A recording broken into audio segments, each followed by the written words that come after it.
Welcome to the Brett Davis Podcast. Well, good evening, everybody. I hope you had a nice day today, and we're in for a treat. I've heard very nice things about the gentleman that I'm going to be talking with tonight, Coach Jovon Quarles. Thank you for being here. Thank you for having me, Brett. I mean, I'm fortunate to be here and happy to be here, so it's awesome. Well, I appreciate your service. We support our military. We love our military. We love our law enforcement and our first responders. So thank you for your unselfish support of the country. Appreciate that. I enjoyed it. So I had a great career, and I'm happy to be, able to give back. And that's what I want to do right now. Try to give back. Well, I think you seem to me to be a giver because you're very selfless. That comes across right off the bat, and just hearing about your story. So did you know from the beginning that you were going to become a Navy SEAL? Yeah. Well, no, not at all. Sometimes people kind of have an idea they're going in a direction. So you had no idea. I had no idea. Even joining the military, it was not the idea. It was not the normal plan. I wasn't thinking about that. And I grew up in the 90s. I'm 40, be 43 this year. So I saw the Navy SEAL, the Charlie Sheen Navy SEAL way back in the day. And I was all excited about it, all pumped up about it. And I was like, man, that's so cool. And then my grandmother moved me to North Carolina to kind of get away from all the drama that was going on in DC. Right? It's a little slower pace. So slower place. Very beautiful place, though. North Carolina? Yeah. Oh, yeah. Yeah. We lived in the country. So it was totally different from what I was used to, from the city to the country. A little struggles to go in between there, but she did it for the right reasons. I can say that. Grandmas always know things. They know things, and you just don't see it until it hits you as you get older. Well, she'd be proud of you. Yeah. She, what the truth is, she honestly didn't even see me graduate. She was alive and she died while I was in the program. She was watching over you. I believe that. Same here. So you go into this program. You became the first Black graduate in BUD/S training. Yes. That had to be challenging for you. Well, the top graduate. Okay. It was a lot challenging me because, when I think about everything that comes with that program, like the swimming, the obstacle course, even the academic side, dive physics, explosive breaching, charging, all that stuff you got to learn. I struggle with all of that. I wasn't the brightest guy in school, especially coming from DC to North Carolina. So to learn all of it, to understand how to do it, drown proofing. I mean, who knows how to swim with your hands and the feet tied up behind your back? Houdini. You're right. He is the one of the few, right? He's one of the few. So probably the one who developed it. Oh man. Yeah. He's the one. That's the one who gave these jokers the idea to make us do that.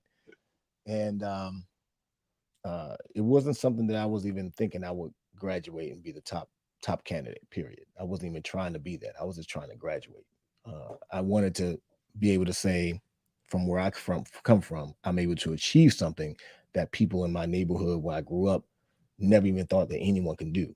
Right. I wanted to show people there's something else out there other than doing the typical, I just want to be a professional athlete. I just want to be a rapper or sell drugs on the corner. There's so many other opportunities. So when I first came in the Navy, I still didn't even know about the teams. But when I went through the program, I wanted to graduate that bad.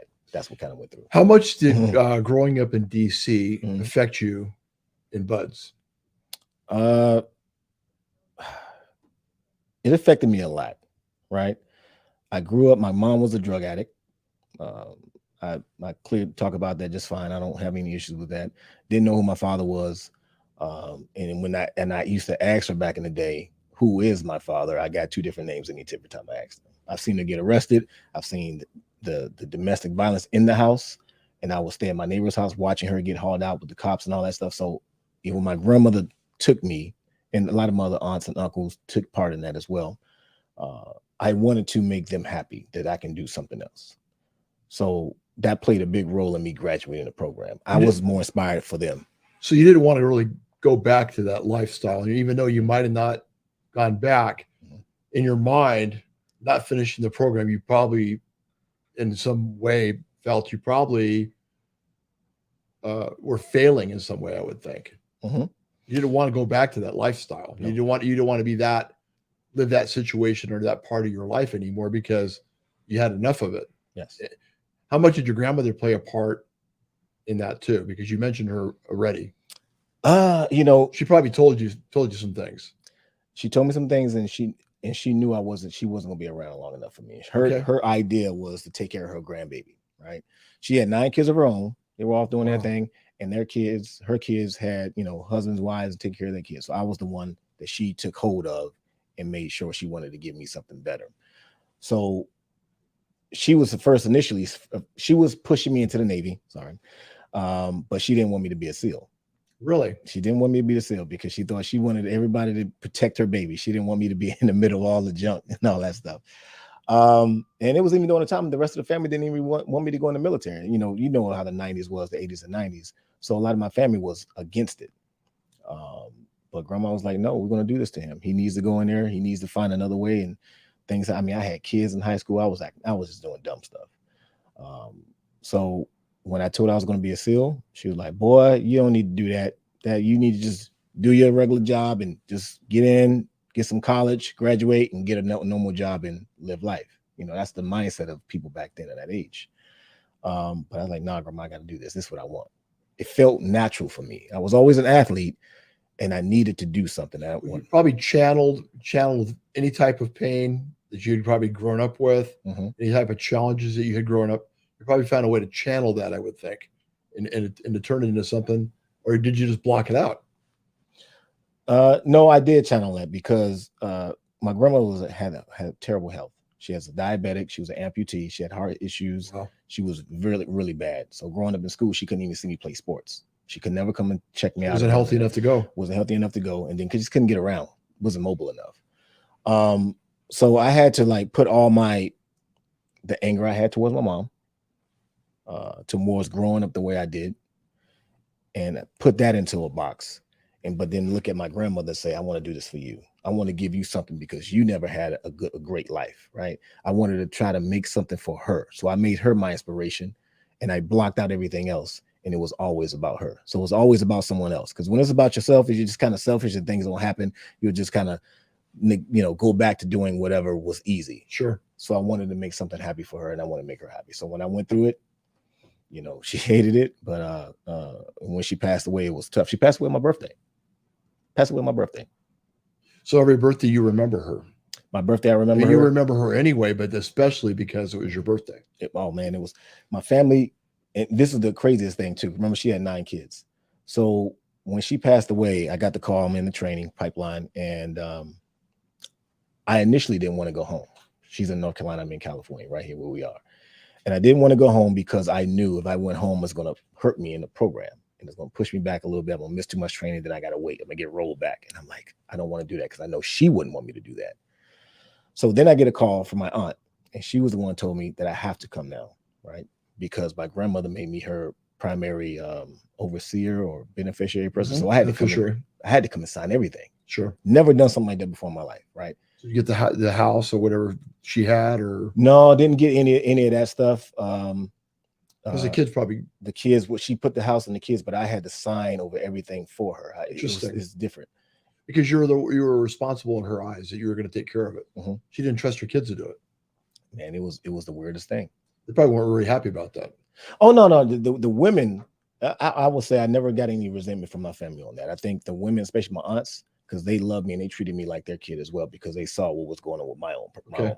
So they kept me in, and I feel like they probably also anticipated something like that might have happened because they knew how much she loved me and how much I loved her. But there also has to be a responsibility with that, and you don't just give that task. That's true to anybody. That's true. So I'm sure all that is true, but she knew you were going to see everything through. And that's what I did. And I went home. I had to see the body first. Hardest thing to do. Oh, that was I mean, that was the worst. Right. Seeing her in the what was it? When they just finished it up, because you got to be there to kind of help see what outfit she want to wear, earrings and all that stuff. So that was daughters didn't want to do that. You did it. Yeah. That was tough. That was tough.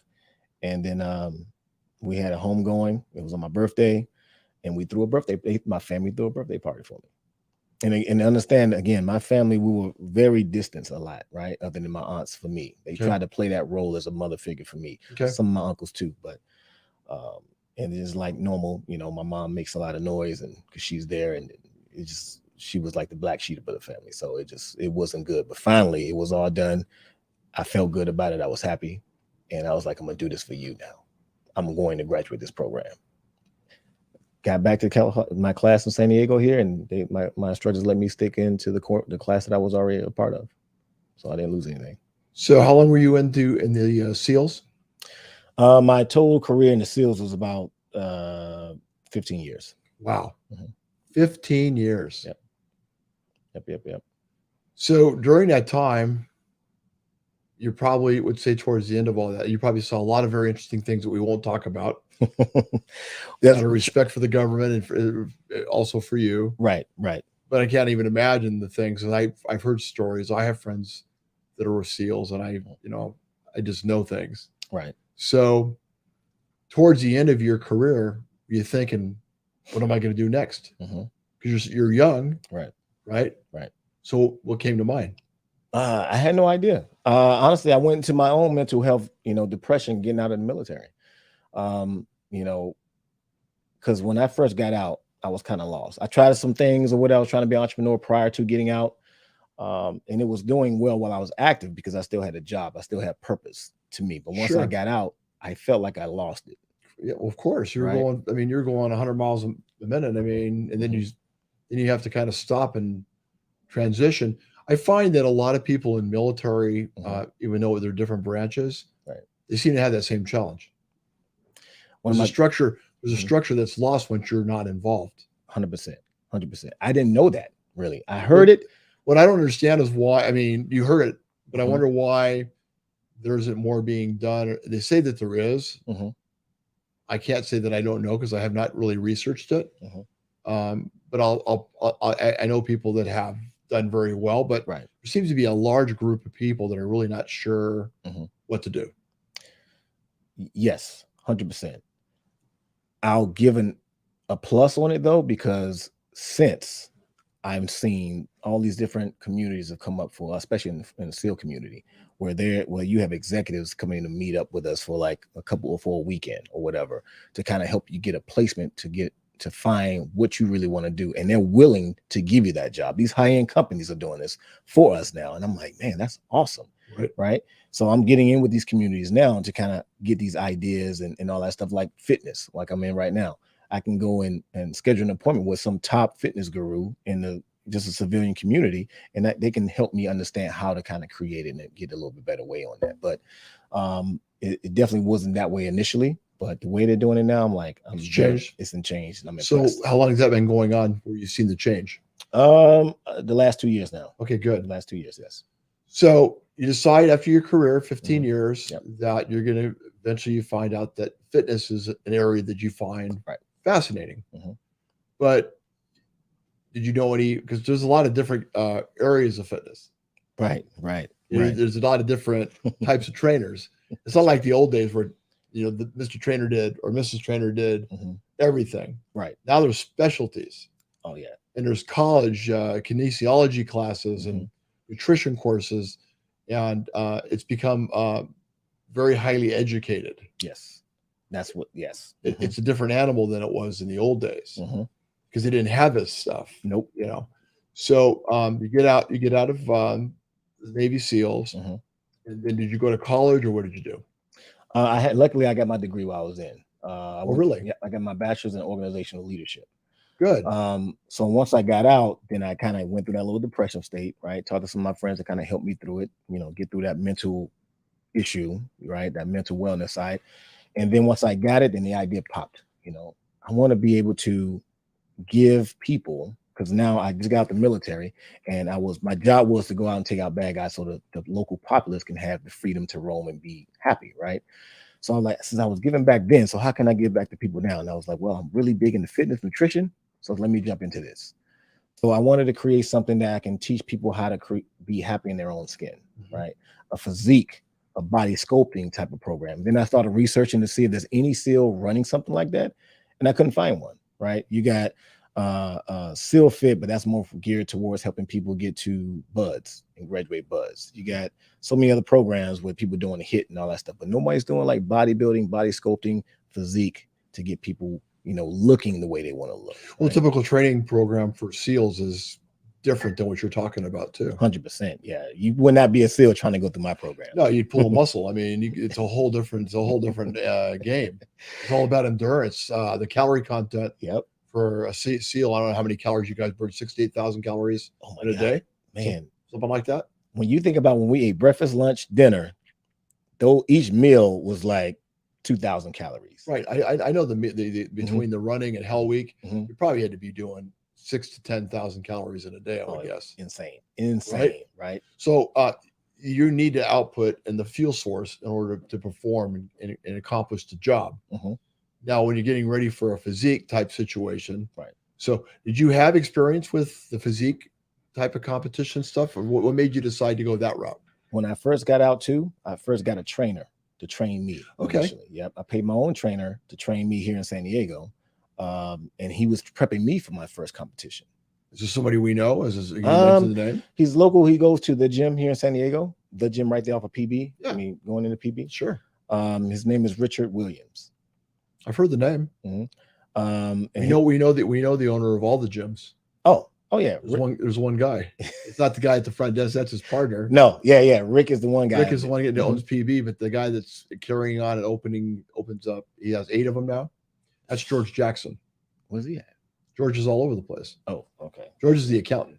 Oh, he's the one who runs everything. He's the numbers guy. That gym is awesome. Well, no, I mean, they started out as partners, and they did a phenomenal job. 30 years plus, handshake agreement, and what's the other guy's name who runs the one at PB? I can't remember. I'm always talking to Rick. Rick. I think it's Rick. So I think Rick was just happy where he was at. Yeah, he didn't want any more. He's a former special forces guy.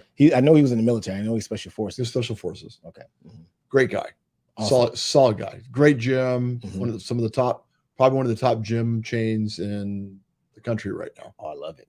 I love that gym. Right, and I go there every day. Only thing is parking.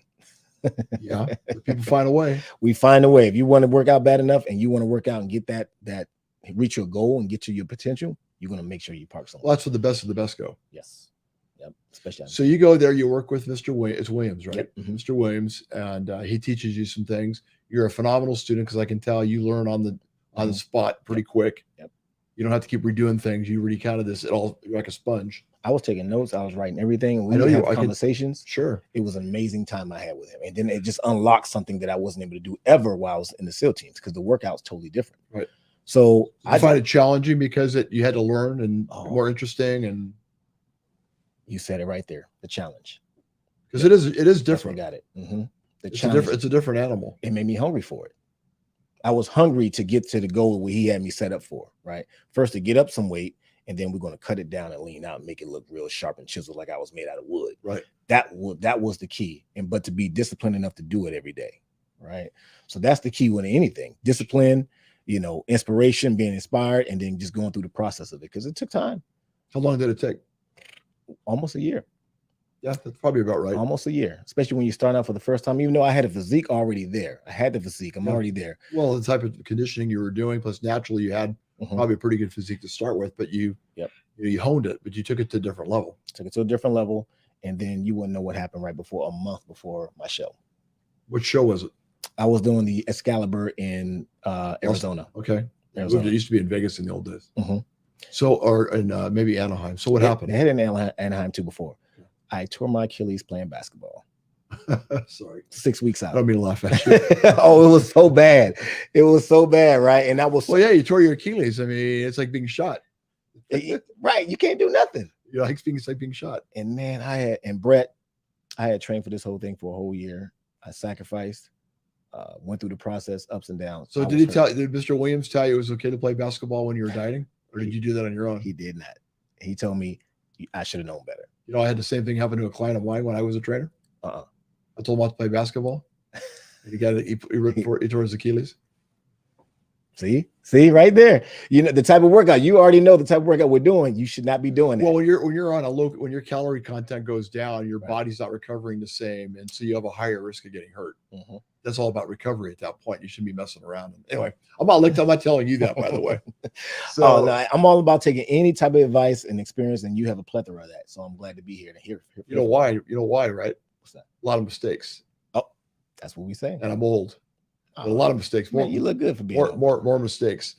But so after that, you decided what? I mean, after you're like, oh man, I took training for a year and I'm messed up. I can't do my show. Well, you know the sim mentality. I figured I could still do this. So you did the show? No, I didn't get to. I tried to continue training, but it wasn't working out because I was in the boot. I was in the knee. Yeah, it's a different animal. I mean, it wasn't working. Yep, and I thought I could, but it didn't pull out. So we pulled out like at the 4-week mark. Okay. So what happened? Then when did you decide to do? What did you decide to do next? About 3 months later, because the show was in December. So I came up with the idea for Elitesealfit like in March.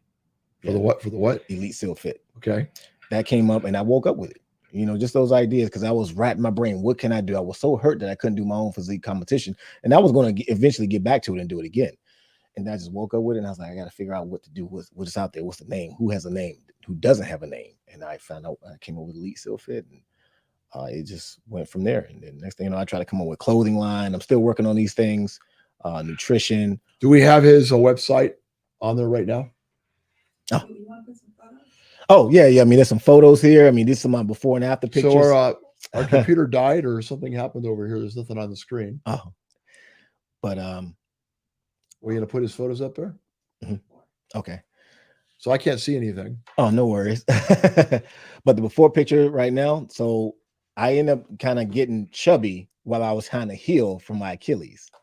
So probably, yeah. I mean, it was bad. It was bad. So the before picture is basically showing me trying to come out of that issue, right? Because I got lazy again. I was down. I was like, well, what am I gonna do? So I had to take a picture of myself and look at myself and be like, this is not who I want to be. And I think everyone has to take that own accountability to themselves and be like, you know what? Look at myself. Look what you look like, and I want to change it, right? You know the true definition of insanity, doing the same thing over and over, expecting a different result. But so when that came out, and I was like, man, I looked at myself. I look terrible, and I've never looked like this before. So I got at it. Me and my trainer started working again. Ooh. And then I turn around, and next thing you know, 3 months later, that was the result. 3 months. 3 months later, that was the result. That's impressive. Good job. Was that? And I was looking at that like, man, this can do it. This is what I want to be. And then boom, now it's like, I want to create that. I want to show people they can do that. It took me 3 months to get there. Okay, so where was this photo taken? That's at the gym. Over in PB? Over in PB. That's on the top deck, right before you go on the roof. Yeah. You know all this. Well, that area, there was they've changed it a little bit too. Since when I used to go there. Oh, yes. It's changed. Right. So is that any more photos? Any more photos? Oh yeah. There you go. Oh, yeah, we're back. So yeah, you know, that was the physique that I was looking for. Oh yeah. So I forgot about graduating Bud. So I think we talked about it a little bit, but I was just kind of add that into one of the things that I was really happy about for my grandmother to see. I wish she would have saw that, right? When I graduated and they told me I was the first Black man to graduate top of my class, to me, it was like, wow, right? I was voted for my peers and my instructor staff. And that wasn't the top of your class, meaning maybe there had been other people that had graduated, but not at the top of their class. There's been other people to graduate top of their class, but there was never one Black to do that until me. So no other Black person had ever graduated from Buds? No, top of their class. Top of the class. Top of the class. Mm-hmm. Okay. Yep. So for me, that was huge. And then they had me send my helmet down to the Navy SEAL Museum in Fort Pierce. I saw that. Yep. Put it on display. They sent me a picture of it. I never got down there to see it myself, but when I saw the picture in the text, I was like, "Oh, this is cool." Have you been there since? Or haven't been there since. Why? I don't know. I don't know. I feel weird about it. I don't know. Just to see something about me on a display, I was happy with the picture. There's some people that'll do work, mm-hmm. and then when it comes time to review or look at what they've done, mm-hmm. they don't want to see it. I don't. You know, it just feels weird. Well, I think it's interesting. Mm-hmm. Some people just think that they don't need to. It's all about the work, right? If it did the work, right? Oh, yes. So, and no, go ahead. I'm sorry, but no. So what the video? Yes. Is there a video? Yeah, absolutely. Oh yeah, let's do it.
Okay.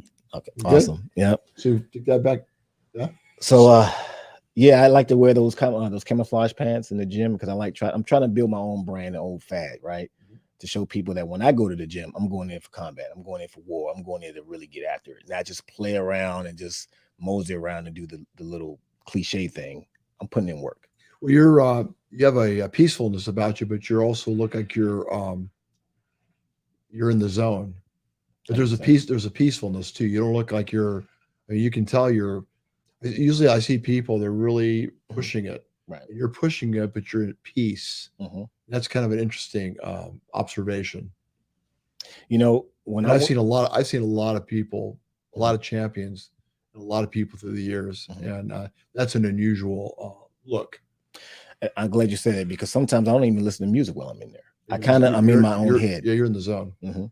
I'm on here. I can do that, zone out everything else, and just really push. And then sometimes when I am listening to music, I'm listening to podcasts. I'm listening to motivational stuff, right? I appreciate you listening to my stuff. It's very nice of you. Mm-hmm. Keep listening to IQ Podcast, the Brett Davis Show. He's listening while he's working out. 100%. Only champions listen, of course, but also people that are going to become champions. They get inspired by people like this gentleman here who's putting in the hours and has the knowledge and all the cuts and bruises and all the got them all right. So what do you want to? You're going to work with people. You want to work with clients. Yeah.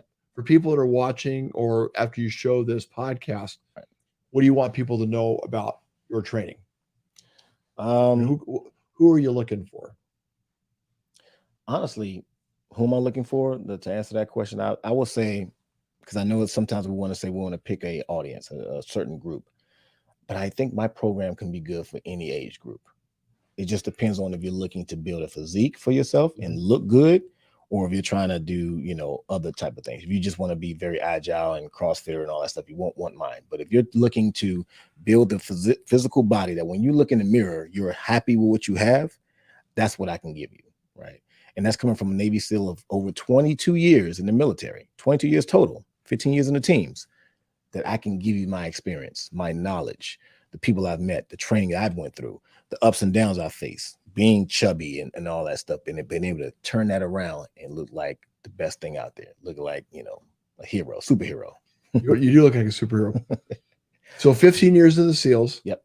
And the other 5? So the 7, I was in the CBs. Okay. Well, not 7. I did, I went. 5. Yes. I came in initially though, on a aircrew SAR swimmer contract. Got kicked out of the program. 18, young and dumb, being out in Florida, trying to, do my own thing. That's the issues I started having when I first came in, that I brought with me the attitude. Got humbled, became a CB, which is the engineering side of the Navy. I was the plumber, so I did the utility side, but I also learned how to build a wall. I also learned how to put in electricity. Well, you're going to get along great with Sarah.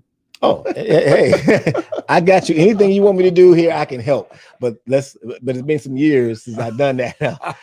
Probably over 20 years now. Yeah, it's like riding a bicycle. It's like riding a bicycle. Oh, yeah. But AC, no. I can blindfold you. Oh, my God. I can put some pipe together. You want to put some pipe together? Yeah, my father was a plumber. Oh, see? He did very well. And you know what? That was a hard, handsy work, right? And I think that also adds to people. Oh, my father was in phenomenal shape when he was younger, and it was because of the plumbing. Yep. And I have another friend that's who's a developer. Mm-hmm. And you should see this guy, the way, he's a mighty mite just on the fronts. Yep. And he carries these beams around like they're toothpicks. Mm-hmm. And that's it. He's a beast. Right. It breeds you to be that way. Right. And to be okay with to get comfortable being uncomfortable. Because you're out in the elements sometimes, right? It's either hot, cold, and you're out there sweating, you're freezing. Oh, yeah. You got to deal with it. Sure. So it kind of breeds that, toughness side of you. So all the information for people out there that want the training, they can go to the website. They can go to the website. They get a free consultation with me. There's a tab on there for a free consultation. So you can talk to me one-on-one. Oh, good. Right. And then I can help identify what your needs are, what your goals are, because I want to make sure I'm good for you. I'm not just going to take your money if I can't give you what you want to do. Right? So is this more virtual, or are you doing more one-on-one or groups? Both. Right. I could do virtual and one-on-one. So right now I sell a program. So with those, I check in with them on Sundays, but their workouts, I do FaceTime with them just to kind of help them with their angles and stuff. But if you're local to San Diego, I can take you to PB. The gym. The gym. There you go. Mm-hmm. Another shameless plug for the gym. We have no problems for doing that. The gym has been a very supportive for what we do with our shows and with our events that we do. So thank you to George Jackson out there for what he does. Yeah. Anything else you want to share with the audience? Outside of just my physical side of it, right? Everything I'm trying to create with the physical, physique coaching and all that stuff, I want to give you all even a coaching piece, like a life coaching piece from the lifestyle that I grew up in, because I want, especially our youth, to understand that whatever circumstance you grew up in, that does not mean that has to be your life for the rest of your life. I was one of those. I didn't have my mom and dad raising me. I had to be raised by my grandparents. My grandparents had all kind of health issues. They couldn't support me a lot of the times. I had to go to school wearing the same clothes once per week, had to wear the same thing that other kids teased me about because they saw that. And I wanted to show people that you can be anything you really want to be. And some people will take that as a cliche saying, right? And I try to give people a way to understand those cliche things. They have real meaning, but there's power behind that because you can still lead and be something different. I became a Navy SEAL. I graduated with my bachelor's degree. I graduated at the top of my Navy SEAL program when I wasn't the smartest, I wasn't the fastest, but I was the hungriest. I wanted it more. And then not only did I graduate BUZZ, I graduated SQT, SEAL qualification training, top of my class. I'm the first to do that. First Black to do either one of them once, top of the class, but then graduate both of them top of the class. So these are things I want to really be able to give to people as a coaching standpoint. So even when you click on my website, you click on the app. That the app I'm thinking of when they want to do a one-on-one conversation with me. Consulting. Yep, the free consultations, excuse me. If it's not physical fitness that you're looking for, nutrition, mental health, wellness, I'm tapping into the mental health space as well, because I had to deal with that with PTSD and then going into depression. So a part of my nutrition helps with mental health, but which is huge. Which is huge. That's actually makes or breaks you. Makes or breaks you, because if you're not mentally right, you can't do anything. You can't help nobody if you're not mentally right. And in the military, a lot of the vets and a lot of SEALs recently have been going down. You know, we've been losing a lot of brothers lately over the last 2 years, a lot more than we have in the last 10, just off of suicide alone. And then civilians are going through that. You're seeing it left and right. Wealthy people are doing this now. So we have a doctor that we've had on that works with former Navy SEALs and NFL players. Right. And he actually has a system that he used to have a facility, but he sold everything. Oh, and he's selling the machines, but they used to study the brain patterns, and they could tell if you're off balance, brain. Right. They could actually reset the brain like resetting a car. And he got a lot of flack for that. Okay. But we've had him on, and there's people that swear by his program, but it's fun. It's fun. You know, that's somebody you probably should talk to. Oh, absolutely. Absolutely. And I want to put that to people, right? Especially in that mental health space, right? Because everything can be fixed, but we got to find the idea. And then what I've been running around doing and understanding, and what I've been learning, is that we have two brains. We got this one here, but the gut is also an issue. When your gut is terrible, then you're going to have issues that go up here, because you got to have that brain gut connection, that access, which I know you know because you train a lot of people as well. Well, the gut knows a lot of times before the brain does. 100 times, 100%. And that's why I'm trying to show people how we can help you with that. So I'm doing a lot. I want to get in and help a lot of people, but hop on the website, get a consultation with me. Let's talk about it, and I can help you with that.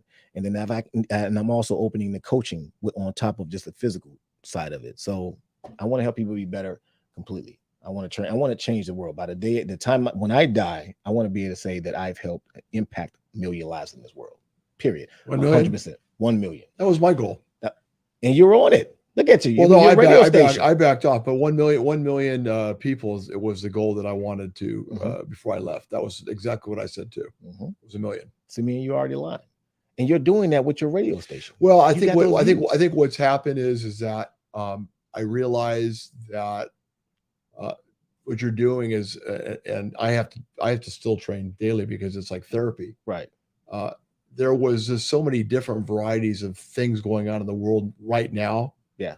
It's one of the most interesting times. Oh, yes. That I think we've ever seen in our lifetime. Yep. And I've seen a lot in my lifetime. I know you have. And so I pivoted a lot into because I see there's so much need, so many ways. Now, Mhm. what you're doing, Mhm. it's a very vital part of what we're talking about. Mhm. It can be used to do a lot of good things. Absolutely. And one thing about the pandemic, I think we realized being inside was not good mentally for so many people that were physical. No. We had Yeah. we had major depression numbers. We're still, Mhm. we're sure, they're still not sure on the numbers. 100%. 100%. And we talk about people that died and it was a horrible thing, but we're not talking about what we have in this country, which is a really big problem, which is mental health. Mental health. That is the issue. And that's tied to what you're doing. I appreciate you taking time out of your busy schedule to be here. Mhm. And we look forward to hearing more about some of the people you're going to be working with, and maybe hearing about you doing some lectures. Mhm. And do you have a book out? Is there a book done? The book is coming, Good. right? And it's called, the title of it is Why Not Me? And the reason is I want people to grab this book, and when they look at the title, the first thing they're going to have to say to themselves is, why not me? Right? Why not me? Why you can't be an executive? Why you can't be an athlete or a musician? Or why you can't be a Navy SEAL? Why can't you be the best podcast hoster, radio station guy? Why you can't do that? You can do it. You just got to put in the effort. And go See, through the Sarah, I process. can't do it. I told you. See, there you go. Coach Yep. Jovon, I appreciate you being here. Mhm. Look forward to, again, watching some of the great things you're going to do. Everybody, what a great interview. His information's there. I want to thank all my sponsors. All that information is out there anywhere. Did we forget that? I want to thank Bonificetta the Garage. I want to thank Sequan Casino Spa and Resort. I want to thank Mule Jewelers. I want to thank the Lone Queen for what she does. I want to, what's that? Lily Lou Flowers in Imperial Beach. She's got one of the nicest little floral shops in town. I know there's so many people supporting you. How many other names are there? Well, LaBella's is Melinda Silva. Dr. Melinda Silva, who I'm working with Oh. on an anti-aging program for people across the country. I need No, you don't. that. And that's it. I guess we covered pretty much. We got to have that list on there next time. But thank you to all those sponsors that believe, and everybody take care, be nice, and continue to be your best on a daily basis. Everybody take care. 100%.